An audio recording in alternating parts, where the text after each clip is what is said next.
Good evening. I'm Max Rudin, President and Publisher of Library of America, and welcome to LOA Live.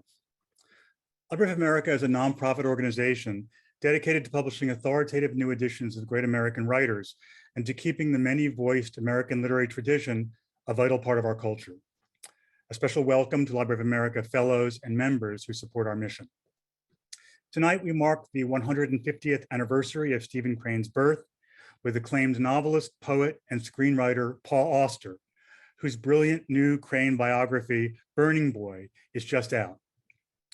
Crane's writing is collected in the Library of America volume Stephen Crane, Prose and Poetry, volume number 18 in the series, edited by J.C. Levinson. It is kept permanently in print by a gift from the Edward John Noble Foundation, thanks to whose generosity the volume stands as a lasting testimony to Crane's achievement. Links to both books, both Paul Auster's biography and the Library of America Crane edition, will be dropped in the chat.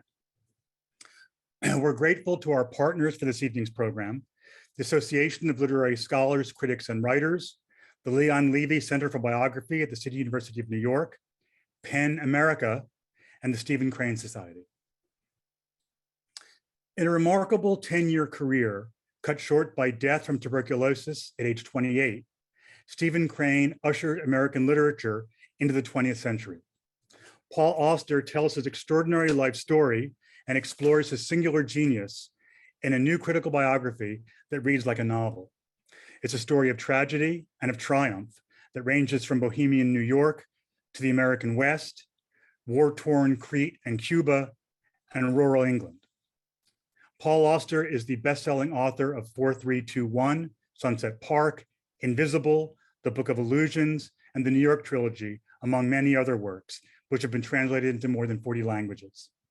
He is a member of the American Academy of Arts and Letters and a Commandeur de l'Ordre des Arts et des Lettres.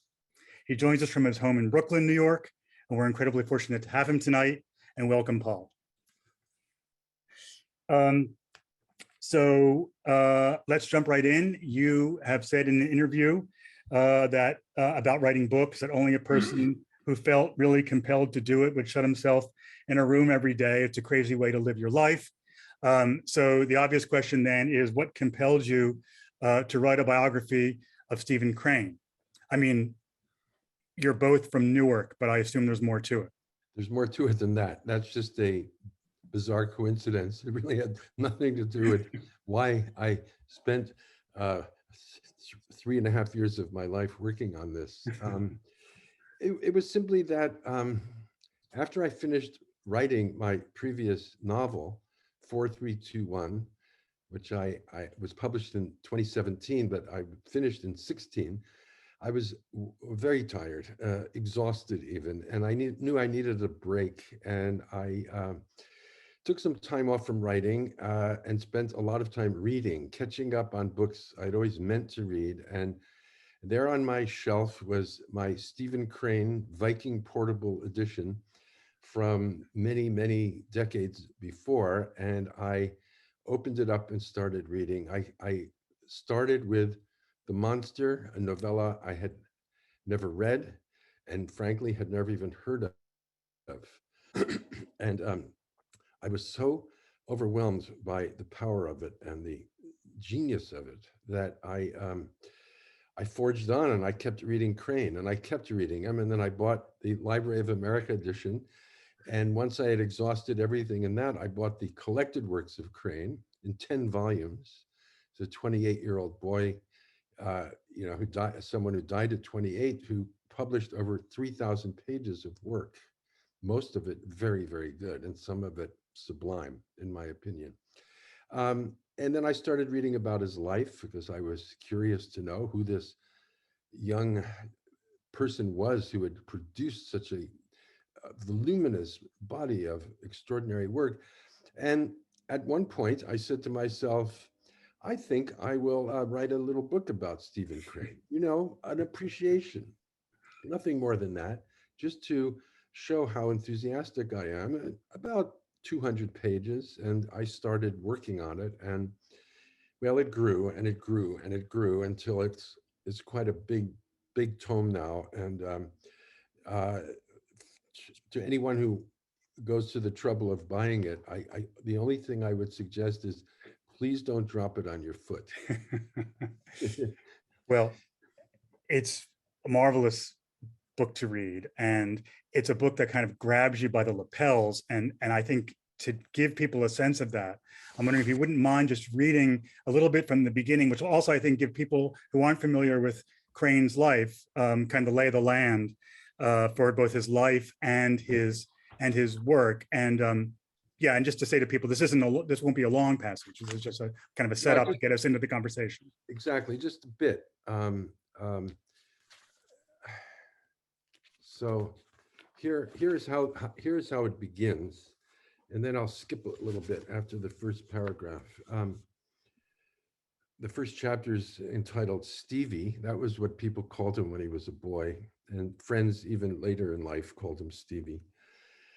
Born on the Day of the Dead, and dead 5 months before his 29th birthday, Stephen Crane lived 5 months and 5 days into the 20th century, undone by tuberculosis before he had a chance to drive an automobile or see an airplane, to watch a film projected on a large screen or listen to a radio.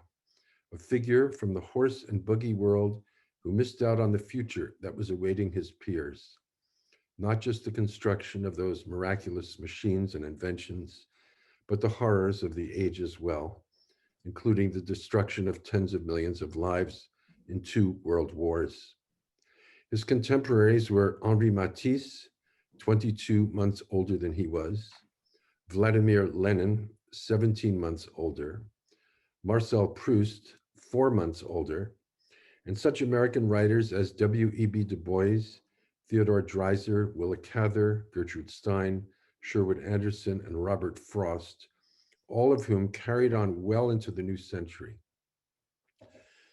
But Crane's work, which shunned the traditions of nearly everything that had come before him, was so radical for its time that he can be regarded now as the first American modernist, the man most responsible for changing the way we see the world through the lens of the written word.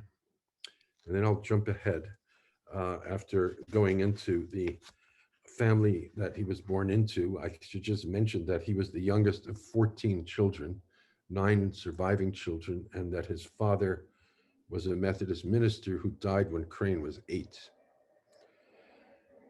After one disaffected and aborted year as a college student, a single semester at Lafayette, followed by another semester at Syracuse, where he played on the baseball team and registered for just one course, Crane headed back south to the twin destinations of Asbury Park and New York City, determined to make his way as a professional writer.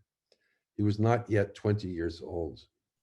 On September 28th, just blocks away from where Crane would soon be living in Manhattan, the unread and all but forgotten Herman Melville died. On November 10th, thousands of miles to the east in Marseille, France, Arthur Rimbaud died at the age of 37. 27 days after that, Crane's 64-year-old mother died of cancer. The newly orphaned budding writer had only 8.5 more years to live himself. But in that short time, he produced one masterpiece of a novel, The Red Badge of Courage, 2 boldly imagined and exquisite novellas, Maggie, A Girl of the Streets, and The Monster, close to 3 dozen stories of unimpeachable brilliance, among them The Open Boat and The Blue Hotel, 2 collections of some of the strangest, most savage poems of the 19th century, The Black Riders and War is Kind, and more than 200 pieces of journalism, many of them so good that they stand on equal footing with his literary work. A burning boy of rare precociousness who is blocked from entering the fullness of adulthood, he is America's answer to Keats and Shelley, to Schubert and Mozart. And if he continues to live on as they do, it is because his work has never grown old. 120 years after his death, Stephen Crane continues to burn. And then I'm skipping ahead a bit. I go into the fact that in spite of all this, Crane is not read very much anymore and has slipped out of the conversation to some degree. And then here I'm picking up the text again. If it had been otherwise, I never would have thought of writing this book. I come at it not as a specialist or a scholar, but as an old writer in awe of a young writer's genius.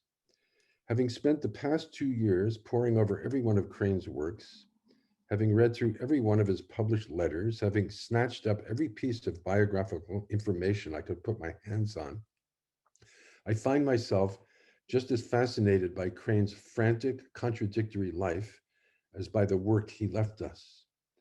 It was a weird and singular life, full of impulsive risks, an often pulverizing lack of money, and a pig-headed, intractable devotion to his calling as a writer, which flung him from one unlikely and perilous situation to the next.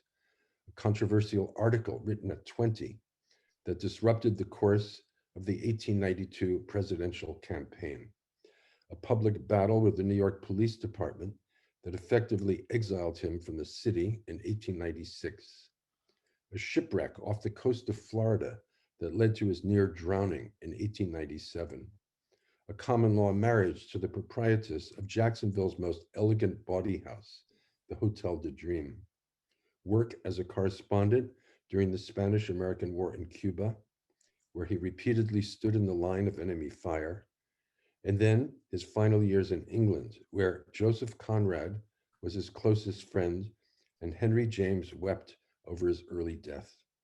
And this writer, who is best known as a chronicler of war, embraced many other subjects as well, handling them all with immense skill and originality.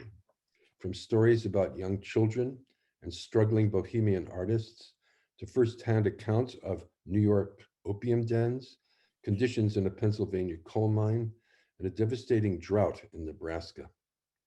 And much like Edgar Allan Poe, often mistakenly identified as nothing more than our dark-browed purveyor of horror and mystery, when in fact he was a master humorist as well, the somber, pessimistic Crane could be hilariously funny when he chose to be. And underneath the mountain of his prose, or perhaps on top of it, there are his poems, which few people in or out of the academy have ever known quite what to do with.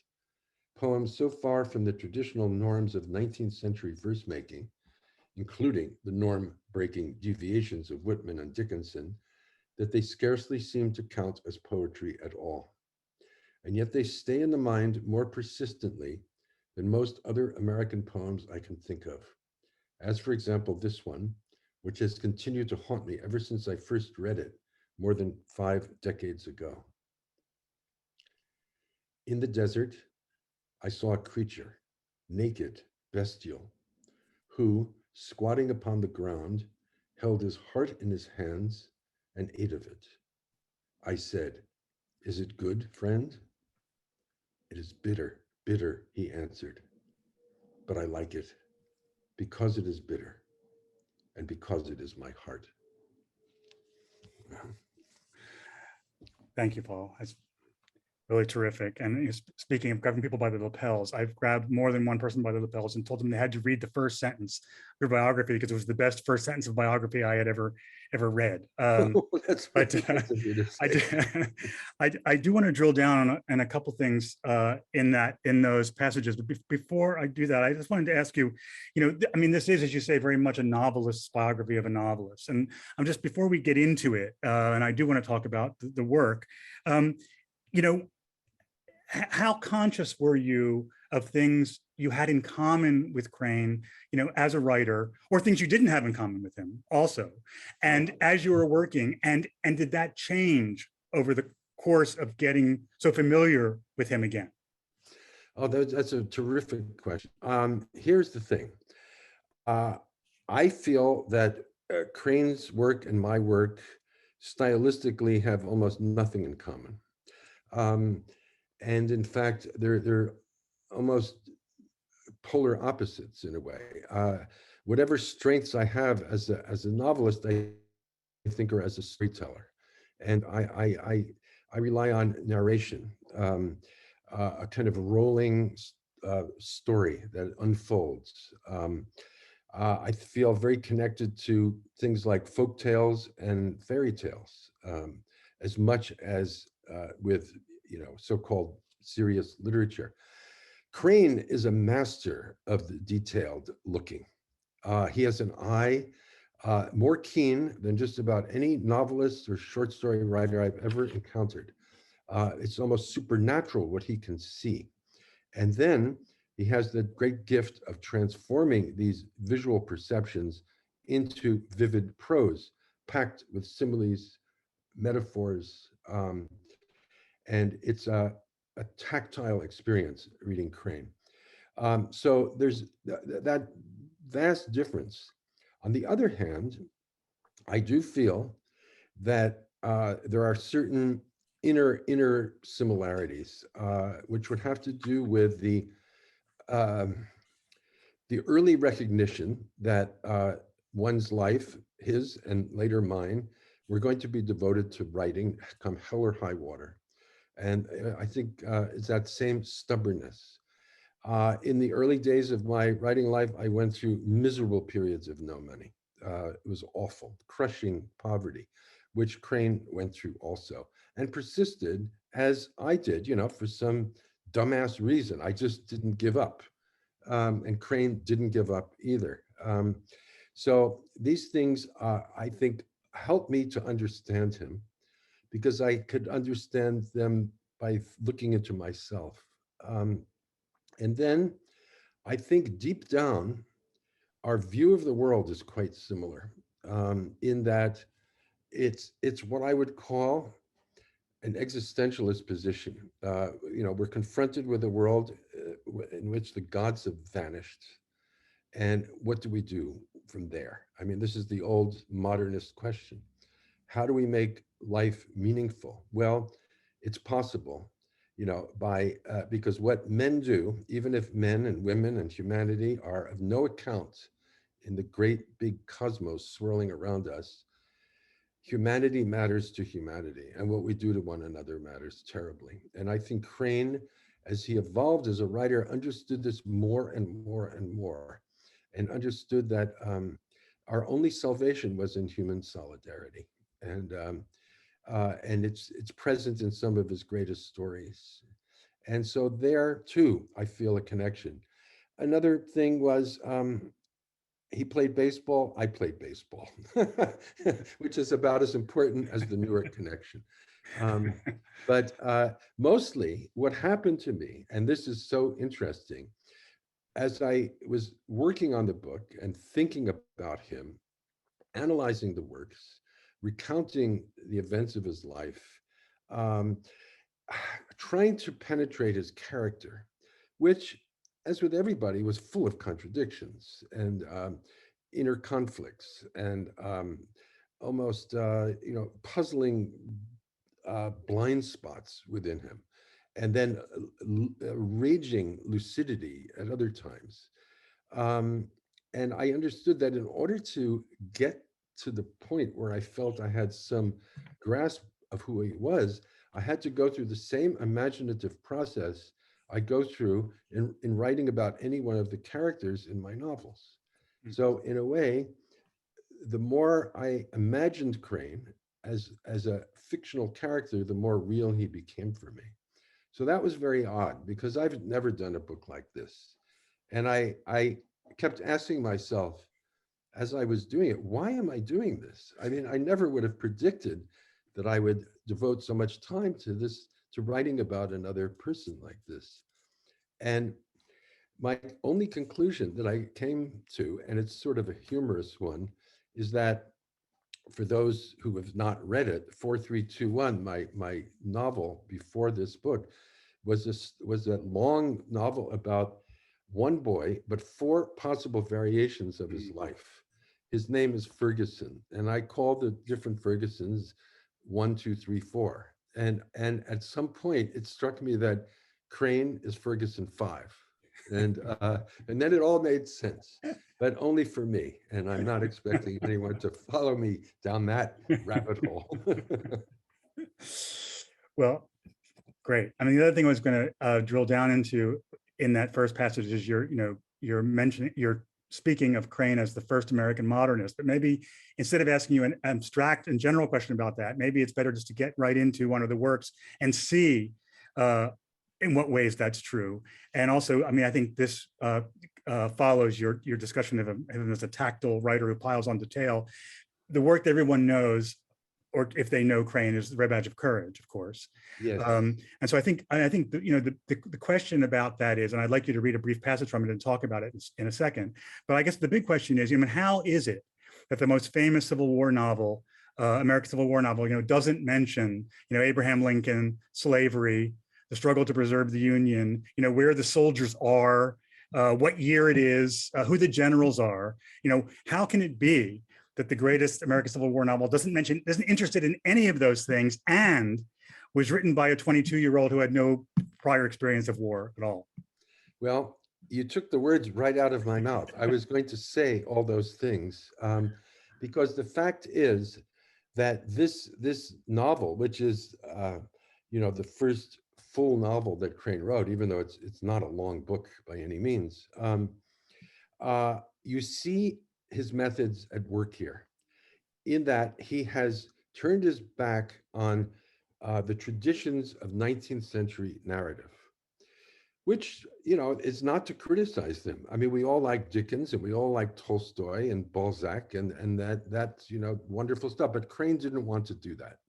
For him, that tradition was exhausted. And what he does in all of his work, he strips out everything.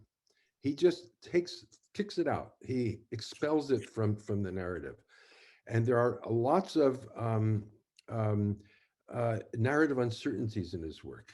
And because what doesn't suit his essential purpose is not worth talking about. And so what you get is a great war novel, which is not really strictly a war novel, because it's a novel of the inner life, the consciousness of a young soldier. And again, you don't even know how old Henry Fleming is. I would guess 16 or 17, probably, who volunteers to join the Union Army. We know he's in the Union Army only because they give him a blue uniform. That's okay. That's a sign. And we know that on the other side, they have gray uniforms. He does tell us that much. But what they're fighting for, as you say, and what the circumstances are and where they are, we don't really know. What he really was basing it on was the Battle of Chancellorsville in 1863. And so here's this boy who never had seen a day's battle in his life. He wrote it primarily at 22 and then 23. He revised it, and it was done when he was 23. But he part of his childhood was spent in Port Jervis, New York, which is on the juncture of Pennsylvania, New York, and New Jersey. And there were a lot of veterans alive then, when he was a boy, who had fought in that battle. And he spent a lot of time as a young person talking to these ex-soldiers, these veterans, about their experiences on the front lines. And as one of his friends said, he probably knew more about the daily life of soldiers than most historians of the Civil War. Maybe an exaggeration, maybe not. So you have the inner story, and it's a story essentially of fear and what's going to happen. The anticipation that Henry feels before he's thrown into battle for the first time, how he behaves during that first battle. At first, he is stalwart, he hangs in there, but when there's a second wave of attack and the people, soldiers around him start running, he runs as well. And so the first half of the book is this flight, and he's alone thrashing through the woods, making hundreds of excuses for himself for why he did what he did. And yet, whenever he sees somebody else, he's ashamed. But inside, he's justified what he's done.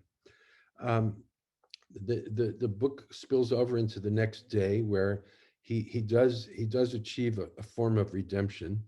But as I say in my reading of the book, he really is the same boy. I mean, he because the two emotions that take hold of him, fear on the one hand, is uncontrollable. You can't talk yourself out of being afraid.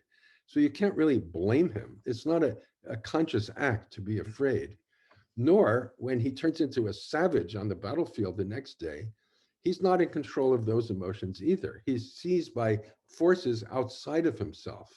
And I really think Crane is very explicitly saying they're the same thing. Mm. They're almost the non-human parts of being a human being.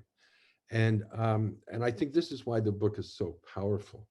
So he kind of thinks, well, maybe I've accomplished something by the end, but if you just think about it for a minute, that it's just the beginning. He's going to be in one battle after another for however long the war lasts, Yeah. and there's a good chance he's not going to survive it. Yeah.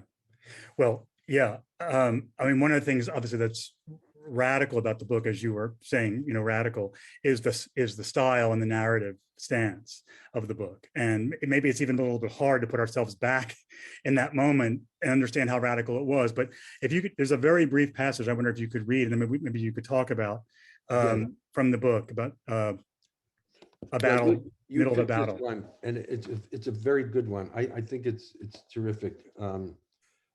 Because it gives an idea of, you see, Crane. The book is going back and forth and among about 3 or 4 different positions. You have the outside world, the world around Henry, the one he's perceiving, and you have the world inside him, and then also you have the other soldiers around him, and they are largely presented in dialogue. And it's a very salty, earthy dialogue. And these 3 elements of the book are jamming up against one another continually. But here's a passage of what's happening in front of Henry's eyes, and this is why it's unquestionably vivid. This is during a battle. The men dropped here and there like bundles. The captain of the youth's company had been killed in an early part of the action. His body lay stretched out in the position of a tired man resting, but upon his face there was an astonished and sorrowful look, as if he thought some friend had done him an ill turn. The babbling man was grazed by a shot that made the blood stream widely down his face. He clapped both hands to his head. "Oh," he said, and ran. Another grunted suddenly, as if he had been struck by a club in the stomach. He sat down and gazed ruefully. In his eyes was mute, indefinite reproach. Farther up the line, a man standing behind a tree had his knee joint splintered by a ball. Immediately, he had dropped his rifle and gripped the tree with both arms, and there he remained, clinging desperately and crying for assistance that he might withdraw his hold upon the tree. Not a word wasted. It's just as spare can possibly be. And except for a few words like ruefully, which we tend not to use anymore, this could have been written yesterday. And I'm curious, what strikes you about that passage? I mean, you go on to say in the book that, that Red Badge took the country by storm and it became one of those rare cultural happenings that divided everything that came before from everything that came after. Mm-hmm. And I mean, one of the ways that seems to me to be true is in the way the scene is reported, which I think a lot of people associate with Hemingway and a later period. And I wonder, what you think about that. I mean, how radical was that? And what's going on with that in Crane, with that sense of I don't know if estrangement or dissociation is the right word. I mean, how would you talk about that kind of, or stoical or whatever, however you want to talk about it, the way he reports it in a kind of almost emotionless or not with no obvious emotion or editorializing comment. But you see, this is the other element that makes him modern, is that he was writing in a period of very genteel literature in America. No one really took literature very seriously then. It was for entertainment, and those who were serious, so to speak, socially serious in any case, or politically serious, um, could not help themselves from moralizing and editorializing and commenting, and it was all about virtue and vice. Whereas Crane takes no sides. He's neutral. He wants to look. He wants to tell you what actually is going on. And his first book, Maggie, A Girl of the Streets, which is short. I mean, it's just 80 pages in the edition Library of America does. That novella is about the slums of New York City, about a girl born into poverty who eventually turns to prostitution and ultimately dies. It's a very, very harsh book. Um, and it was so scandalous that no publisher would touch it. And Crane cashed in all the money he had inherited from his mother, not much, but just about every penny he got, he used to self-publish the book. And nobody bought it at all. It was a complete flop when it came out in 1893.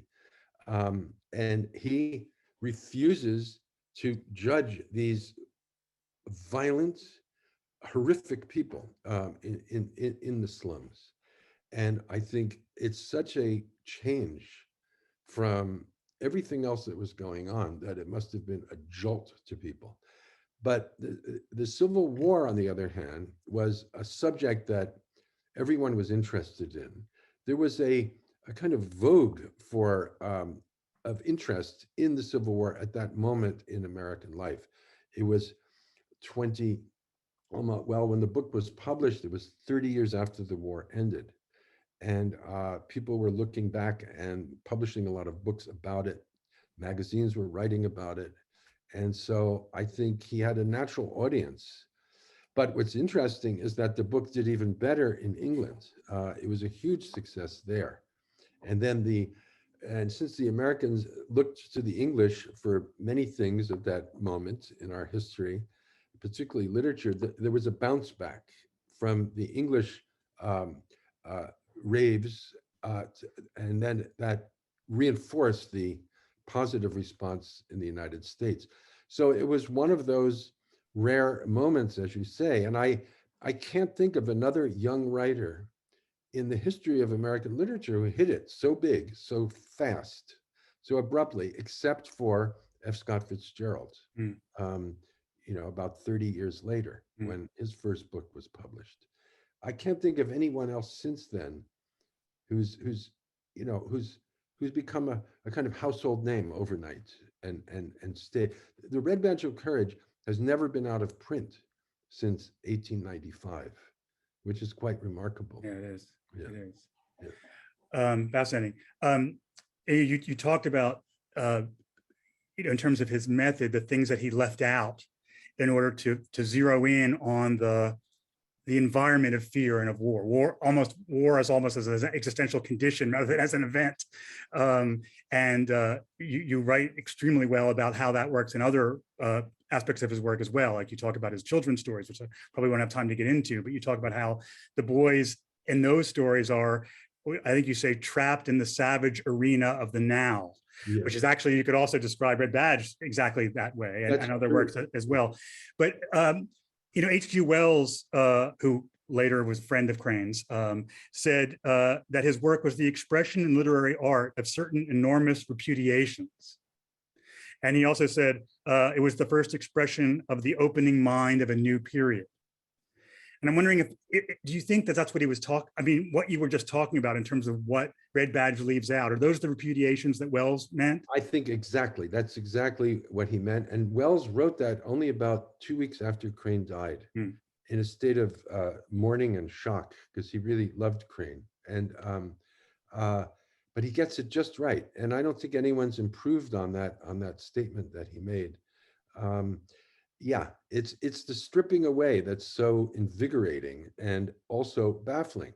As I say, at one point, I'm writing about Maggie earlier, and I say you can't do with Crane's work what you do say with Tolstoy or Dickens. You can't curl up on a couch and read him and settle into it. You have to read Crane sitting bolt upright in your chair. And that's the kind of attention he demands from you, Right. because each sentence is almost a unit of breath. Boom. And then there's a period, and then another punch comes, and then another punch. And it's quite remarkable. And when he's writing at his best, it's a joy to plunge into it.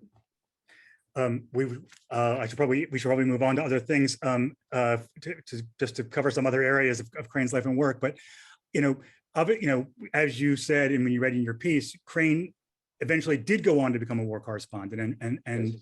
covered wars, covered the Greco-Turkish War from Crete, and it was in Cuba, as you say, and Puerto Rico. And I'm curious about two things. One is, do you think his writing about war or in general changed from that experience? And also, I mean, you point to one passage in particular that I'd like you to read from a later story called "The Price of the Harness," and I would like to hear you talk about how that is similar or different from what he had been writing when he was 22. I think in a way, well, two things. I think Crane wanted to go and see war firsthand after having written this book out of his imagination, to see if he had been right or wrong. So he went to Greece. It was a war that lasted only 1 month between the Greeks and the Turks. And he concluded quite quickly that, yeah, he had been right. He had gotten it right. And I'm saying this not to show the arrogance of Crane. He really was not an arrogant person at all. Right. He was really very self-effacing for the most part, but he did get it right.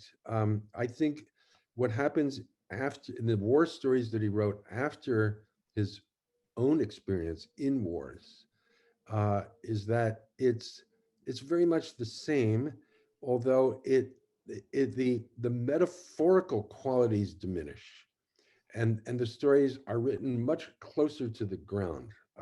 There aren't these flights of um, uh, language that you get in the Red Badge of Courage. I mean, they're beautiful, but these things are down to the ground. And there's this one story. He wrote a book of stories after Cuba, towards the end of his life. In fact, it came out after he died, just a week or two after he died. It's called Wounds in the Rain. And it's, I don't know, 10 or 12 stories, all set in Cuba during the war. Some of them about correspondence, some of them about soldiers. And one of them is called The Price of the Harness. And I think it might be the best one. And it's just, by Price of the Harness, he means the regulars in the army, not the volunteers. The ones who put on the harness of duty to Uncle Sam, by working as soldiers. And there's this unit, and they're in the attack of going up, San Juan Hill. These are the regulars, not the Rough Riders.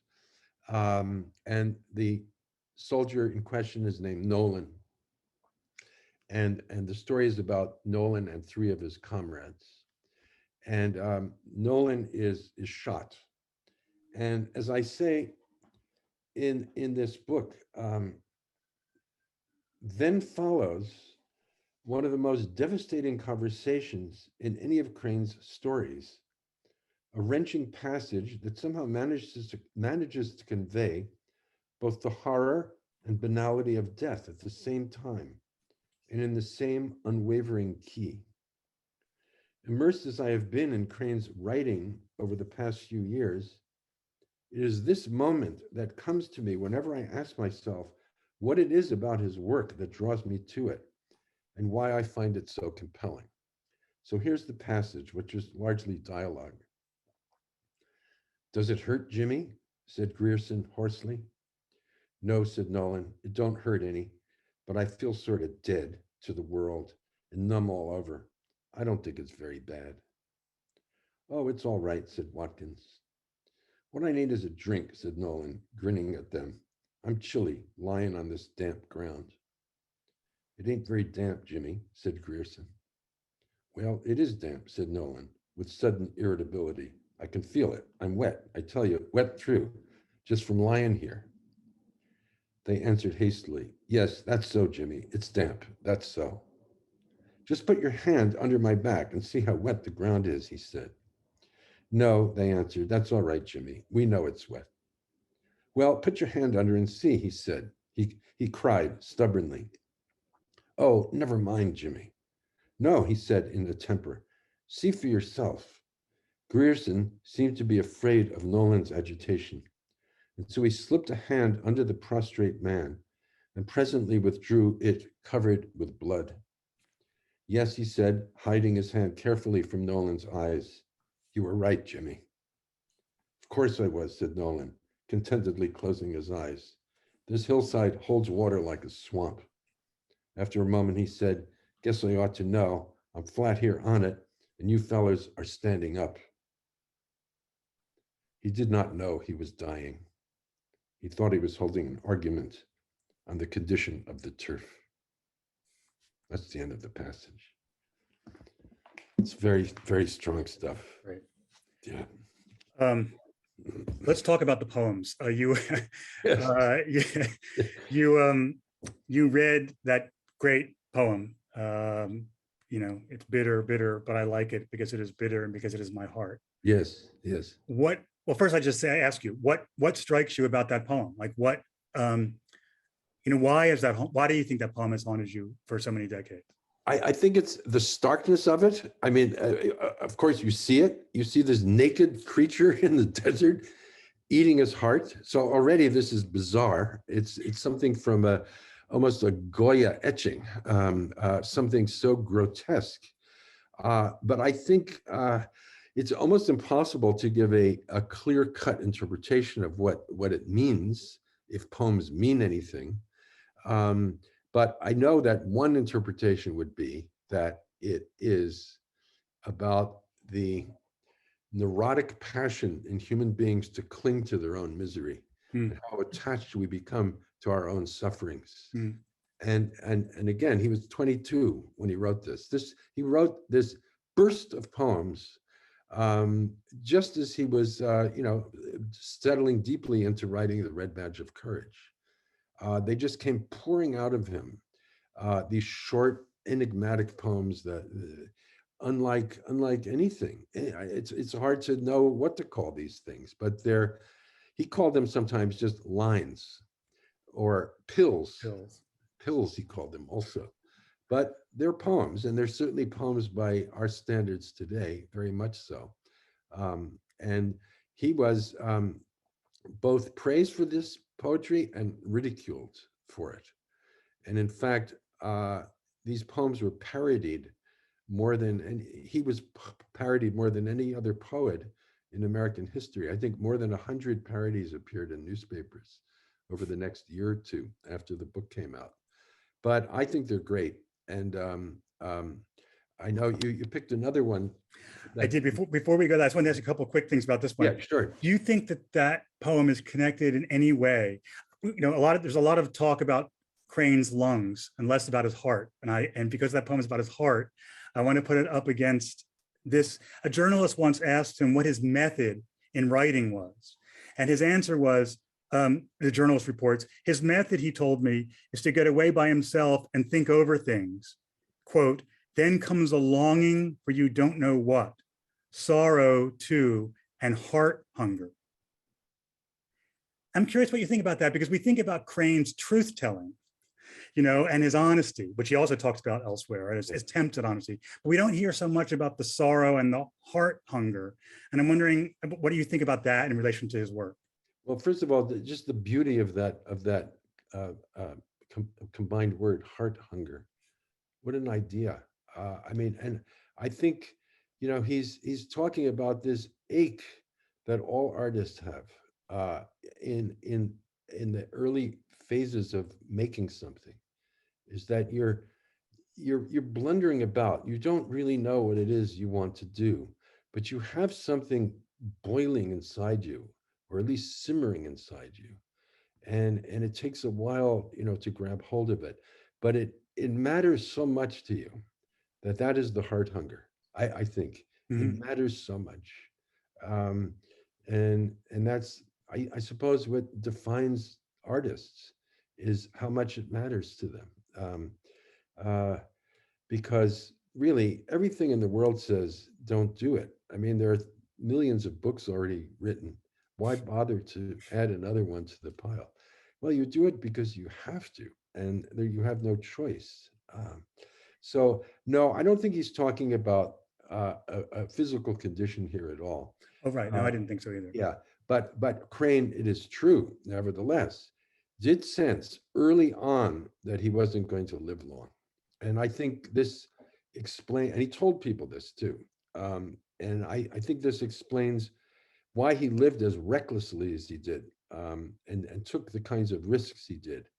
Um, in addition to writing and falling in love with women and doing all the things that people do, and going to plays and traveling, um, he he he I've lost my thread now. What was I about to say? By risk taking, I think. And Yes, yeah. He played a lot of poker. That yeah, was it. He loved gambling, yeah. and I think it was the the uncertainty of the outcome that thrilled him so much. Uh, and he didn't play really to make money. He just did it for the excitement of doing it.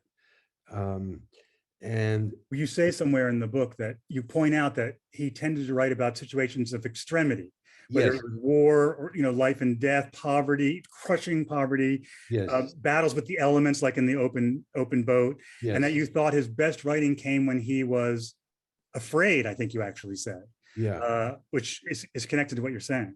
yeah. Well, I think so, and I think that feature of his work, that he is writing about extreme situations, is what makes it eternally relevant. It just doesn't get old because these things don't change. There's one story in which a stranger is pointing a gun at the protagonist, and he thinks he's going to be shot. What do you do? Well, Crane, magnificently, plays this out.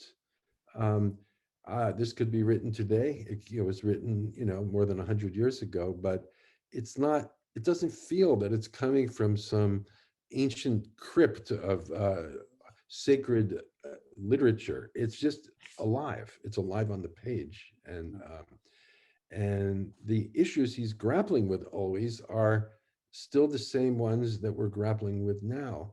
And I think it's for the same reason we still read Homer, because it's so deeply human, and Crane is deeply human in all his iterations.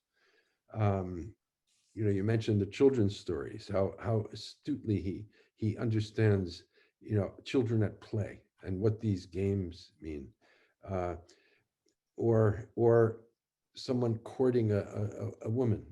He can do it all.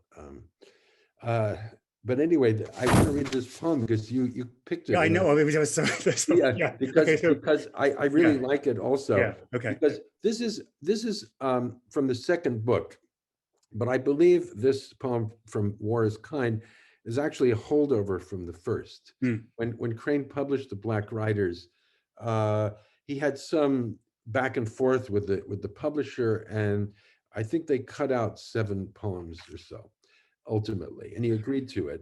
But then when he published the second book, a few of those rejected poems were included, and this is one of them. Yeah, let me just say on that point, though, what he said about the cuts was, it seems to me you've cut all the anarchy out of the book, and it's the anarchy I particularly insist upon, Yes, he which I says, thought, I which don't I want. also was going to have you comment about, but maybe we'll have to, We'll maybe get, we'll have to save that. Yeah, we'll get that. yeah. Yes, yes. He said, I don't want to write just a nice book of verse by Stephen Crane. He wanted really to express himself, and there are a lot of poems. He's raging against God and religion and Mhm. hypocrisy. I mean, this is the world he grew up in. This was his childhood, and the whole Crane clan and the Peck clan from his mother's side.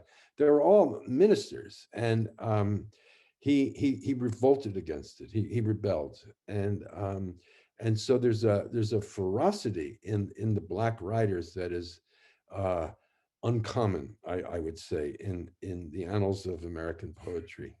Um, but here is one of the parable-like poems that he writes, and so this is not a ferocious poem; it's just a fascinating poem. The Wayfarer, perceiving the pathway to truth, was struck with astonishment.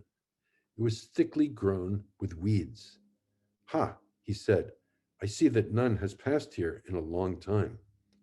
Later, he saw that each weed was a singular knife. Well, he mumbled at last, doubtless there are other roads. So this is Which, Crane's wit which also. Stephen Crane didn't say to him often enough, actually.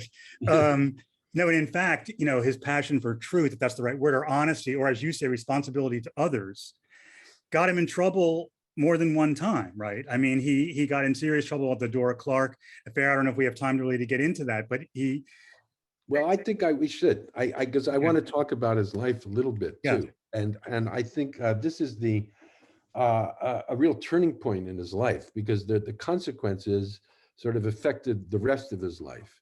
So it's 1896. He's famous for having written The Red Badge of Courage, but he still doesn't have much money. He signed a singularly bad contract with his publisher.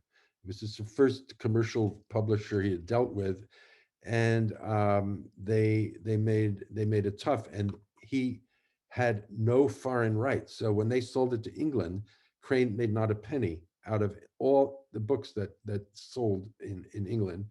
And his royalties were there was a royalty statement only once a year. Usually it's twice a year, and he wouldn't get anything until all the costs for the book had been paid back, which is something that never happens. Well, it happened.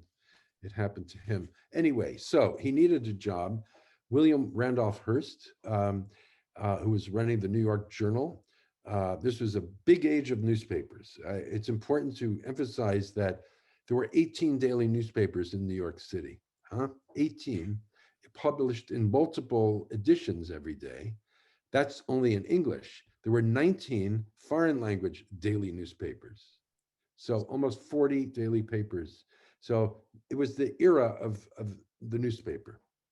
And Hearst and Pulitzer were in this famous battle, the yellow journalism battle, which I'm sure many people are aware of. In any case, Hearst hired Crane to do a series of articles about the neighborhood in New York called the Tenderloin, which was the naughty neighborhood. It's pretty much still the uh, uh, Times Square, Midtown neighborhood of today. Along the boulevards were all the theaters and the hotels, and along the side streets were the brothels, gambling dens, dope houses, and so on and so forth. All the naughty parts. And Crane, who he really was attracted to low life haunts. He was no Puritan. He really did shuck off his Methodist background completely. So he he went to prostitutes, and he knew all these people. He knew these hustlers, and he was fascinated by them. So he is interviewing two chorus girls or showgirls late one night in a kind of bar, um, and a woman walks up, Dora Clark, a prostitute, a very, very pretty girl, apparently around 21 years old. She knew one of the showgirls. She sits down. The four of them talk. It's 2 o'clock in the morning. They all leave, and Crane accompanies the three women out to Broadway and 32nd Street, I think it is, and he goes off with one of the girls and puts her on a cable car so she can go home. As he's walking back to the two other women, out of the shadows jumps this figure who turns out to be a plainclothes policeman, and he grabs the two women and arrests them for soliciting two men who are walking uh, across the street. And the two women didn't solicit. Crane saw the whole thing. It turned out that the police were after this woman, Dora Clark, for reasons I won't go into. It's too complicated, but they were harassing her. So she got arrested. She was locked up for the night. They had little courts inside the police stations then. Crane went the next morning to the police court and stood up for her and said she didn't do this. And the judge let her go. So that would have been the end of the story. Uh, Everyone wrote about it because it was Crane, red badge of courage, his honor, standing up for the virtue of this fallen woman, and so on and so forth. So he came through this pretty well. I don't think he liked the attention, but that was it. He got the attention. Anyway, Dora Clark decided to sue this cop, name of Charles Becker. Uh, Becker, I should add in parentheses, later died in the electric chair. He was the first New York or American policeman to be executed. It was such a famous case, it's mentioned in The Great Gatsby. Okay, this is Becker, one of the really crummy, corrupt cops of all time. So Dora Clark sues him for false arrest. Crane said, I'll stand up and testify for you. The commissioner of police at this moment was the Reform Republican ticket's own Theodore Roosevelt, who took over at 36 as commissioner. Library of America author. Exactly. He wrote he wrote more books than Crane did, I can tell you. And Roosevelt was a fan of Crane's work. They became personal friends. I mean, they had dinners and lunches together from time to time. Not close, but they liked each other and respected each other. And when Crane announced in the papers that he was going to testify in the trial, the police went after him. They ransacked his apartment when he was gone. They found the opium pipe he had saved from his research into opium dens, which he had mounted on his wall, which he tended to do with things he wanted to keep as souvenirs, like the spurs he brought back from Mexico and so on and so forth. So on the stand, they tried to discredit him. And they accused him of being a pimp and a dope fiend and the owner of an opium den.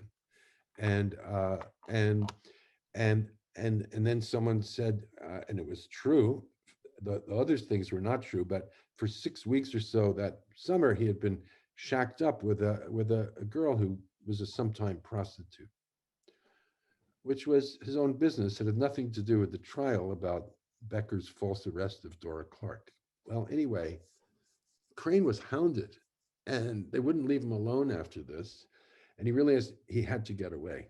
So he wrote a beautiful piece, Adventures of a Novelist, explaining his actions in a newspaper article. And then he was hired by a new syndicate to cover the growing revolution in Cuba against the Spanish.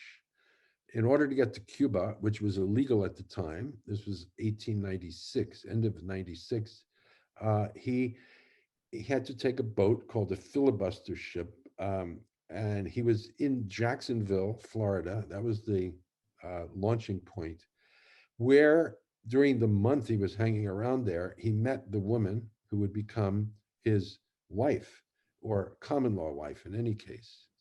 She was married and couldn't get divorced, and therefore they couldn't officially marry. And that's why he moved to England after, so they could live together as Mr. and Mrs. Crane. Anyway, back to Florida. When he finally gets on the boat to go to Cuba, it sinks. So after this huge controversy in New York, where he's hounded out of the city, he gets on a ship and he's on 20 people on the boat, 7 drown. He winds up in a 10-foot dinghy with the captain and 2 of the crew members, and they rowing frantically, but they can't get ashore. It's a very tempestuous ocean. It's winter, harsh conditions, even in Florida. And they were out on the open sea for 30 hours before they got in. When they did get in, the boat hit one of the men on the head and he was drowned. So 3 of the 4 survived.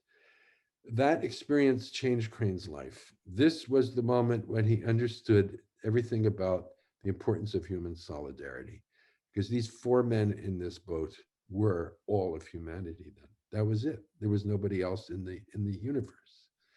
And they all pulled together. And he says in the story that he wrote, The Open Boat, which he describes as a tale told after the fact. So it's a truthful account, I think, of what happened, but it's also told as if it were a work of fiction. And it's a tremendous piece of work.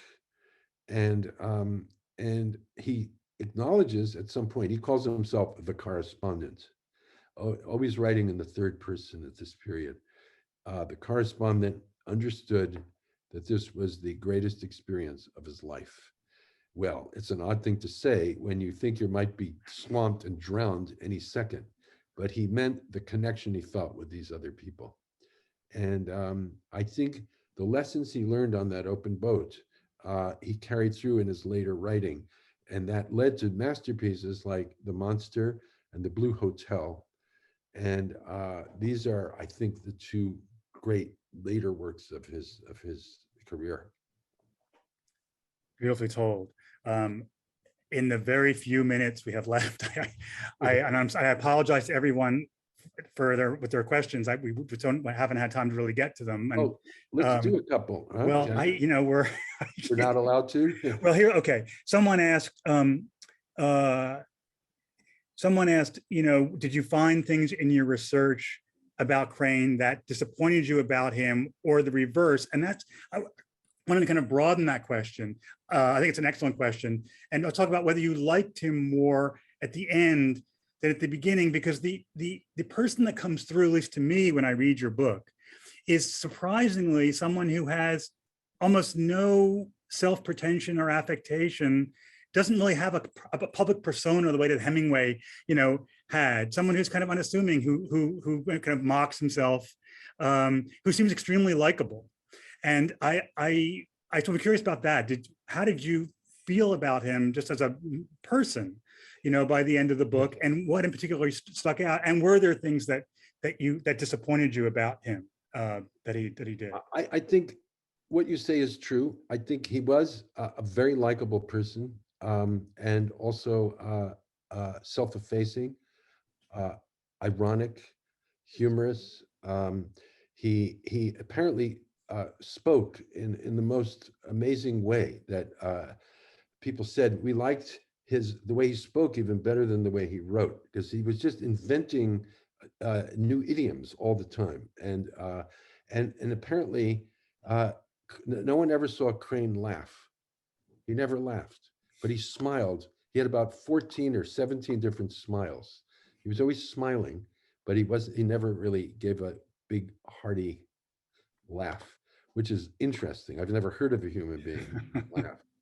And essentially a good man, but also someone who could lie and be deceptive and did some pretty shitty things. And he was very generous with his money to others, but he never paid anybody back who lent him money. And money was the curse of his life, because he was so poor. He managed to get through all that. And then he never had much, but the little he did had always just slipped right through his fingers. He could not hold on to it. And so one could say that he was irresponsible in some deep way, not just in little ways, deeply irresponsible, and yet at times magnificent. I mean, as we were talking about Edward Marshall, who was a newspaper editor and a good friend of Crane's, and hired Crane early on in his career in New York, but they were in Cuba together. Marshall was shot and very badly wounded, and he was working for The World, The Journal, and Crane was working for The World, Pulitzer's paper there in Cuba. And he gave Crane the dispatch he had written, and Crane ran 5 miles through 100-degree heat in the jungle of Cuba to deliver Marshall's dispatch to the other paper, the rival paper. He was fired by The World for that. And he didn't care because he did the right thing. I mean, can you imagine? Yeah. Or standing up for Dora Clark. Yes. He knew it was going to hurt his reputation. He knew it was a risky thing to do, but he did it because it was the right thing to do. Yes. So I would say in the big things, Crane was magnificent. In the little things, he could often be petty and a little stupid. But, he was a kid also. Right. Okay, well, so the last thing, the other example of his generosity is you report the last letter he wrote when he was about to board the boat for the Black Forest where he would die of tuberculosis. His last letter was not about himself. He knew he was dying. Was a plea to a friend to get a pension for Joseph Conrad, who wasn't supporting himself. It was his generous final gesture. And the reason I mention that is because one of the most moving aspects of the book to me was the friendships he developed with other writers and the fellow feeling they had for him in that last period. Henry James, Joseph Conrad, Ford Madox Ford, H.G. Wells, and how broken up. And I mean, Henry James, we don't think of such a different kind of writer than Crane in a certain way, but who recognized his genius. And I just wanted to hear you talk a little bit about that deep feeling those group of writers had for each other. And then to end with, in a way, you are in this very select company, and in fact, that's in this line of eminent literary figures who have felt the tug of Crane's life and work as a kind of call almost to do something extraordinary on his behalf. I mean, Henry James wrote a 50-pound check. You wrote a 750-page biography. And I'm wondering if you could just meditate a little bit on that. I mean, what is it about Crane that so drew him to those writers, to Wells, James, Conrad, but also, that drew him to you? I mean, and I have to say, my take on this a little bit is, he's a little bit like you were saying slightly irresponsible, slightly self-destructive kind of younger brother. You feel you need to kind of take under your wing, and I don't know if that's part of it. But I wondered if you could just, as our final question, really, just talk about that, about those friendships, the feeling they had for each other, where you think that all comes from, and then whether you feel, in a way, some fellow feeling with those writers. Well, I think Henry James is one thing. He was much older than Crane, and he was a benevolent uncle. And Conrad, who was 14 or 15 years older than Crane, but had started late as a writer, and Crane had started earlier. So when they met, Crane was 26, I think, and Conrad was 40. But Crane was better known than Conrad was. But Crane had read Conrad's work. He liked it very much. He admired it deeply. And I think he felt he had found a spiritual brother. Conrad, for sure, had found his spiritual brother in Crane. I think Conrad's early work is very much influenced by Crane. You could see the influence of the Red Badge of Courage on these early novels and stories of Conrad. And they developed a very, very close friendship. They didn't talk a lot. Both of them were taciturn people, and they apparently didn't even talk about their pasts very much. They lived in the moment together, often just silently communicating.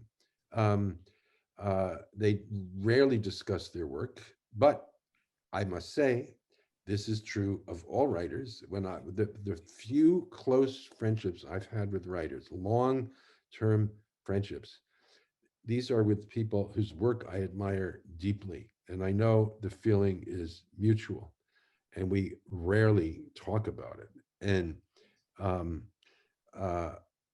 only almost as a grunt of like, oh, good, wonderful, something like that. But no exuberant, gushing things. And that's the way Crane and Conrad were.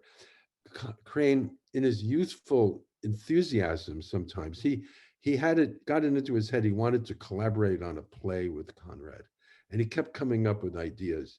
He'd act out all the parts, and it was, I think Conrad was so amused by all this. And and yes, it's true. And Conrad wrote about Crane a number of times after his death. And it's so terrible, you know, when he's trying to help Crane raise the money to get to Cuba to cover the war, to get to New York first, so he can become a reporter again.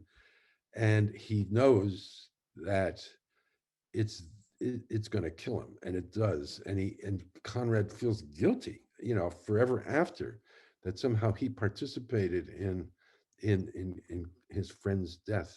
So it's all very moving. Why I think everyone wants to do something for Crane, myself included. I think it's the purity of his purpose. You know, there's just nothing fake about this guy. He really was a dedicated artist. He was trying to do things that no one had ever done. He wrote some failed works. It's not all great, but when he hit it, it's as good as anything anyone has ever written in this country. And I think the reason I wrote the book is I want people to start reading him again. I think he deserves it. I think we'll be better off if we read Crane. And he belongs on that, you know, Mount Rushmore of American writers, where Melville and Whitman live, and Hawthorne and others. But he belongs there too. And I'm doing my little bit to, you know, carve out the statue. Thank you, Paul, very much for your time tonight. It was really beautifully said. Very grateful to you. Thanks for having me. You've been listening to Paul Auster on the life, work, and legacy of Stephen Crane. His new Crane biography, Burning Boy, has just been published. Crane's novels, stories, poems, and journalism are collected in volume number 18 in the Library of America series, edited by J.C. Levinson. Please join us for future online events from Library of America. On Monday, November 22nd, we explore Rachel Carson's lyrical and wondrous Sea Trilogy, a remarkably timely hymn to the oceans, with writer and biologist Sandra Steingraber. Sandra's new Library of America edition of Carson's masterpiece of nature writing, with a 16-page portfolio of photographs, is available for pre-order now. Details about this and other upcoming LOA Live events can be found on our website, loa.org, where you'll also find information about Library of America's Stephen Crane and Rachel Carson volumes, and links to purchase those and other editions of Great American Writing. You'll also find recordings of tonight's and previous LOA Live events.